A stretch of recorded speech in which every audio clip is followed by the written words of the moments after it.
I knew Karen was a great teacher and I knew it would be fun, and I also knew that it was the first year they were doing it and they were super enthusiastic about doing it. So I thought might as well be part of like the inaugural class.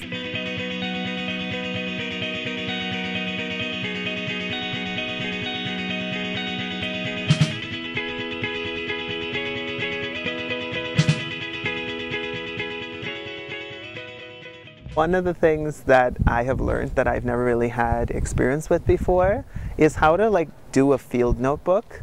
That's not something I've really done. I mean, I've done some field work, but it's always been like an afternoon, so it's always just been in my regular notebook.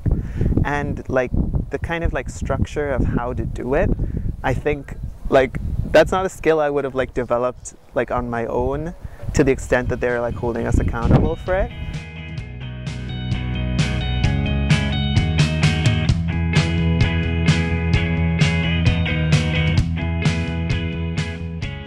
An education environment that is beyond the classroom, and we're like hands-on learning, but you always get those sort of moments where you realize that yeah, we're still like learning in a class where like Chris will be like, okay, whose lizard was this? Like, who was supposed to know about this lizard? And then nobody raised their hand and he was like, all right, go and study, like make sure you know your lizard, also I'm gonna ask you again.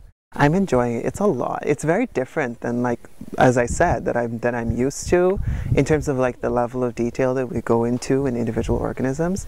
But I think I'm really enjoying that in the sense that we learn about like species in a way that like we really get familiar with like the individual biology of like individual organisms, and I can kind of be like, oh, that's an organism that I now know about, as opposed to like learning a theory and then maybe having an example, but kind of forgetting that example after time. I feel like I will always remember like certain examples that have come up in class, and I'll be like, I will know that lizard for the rest of my life.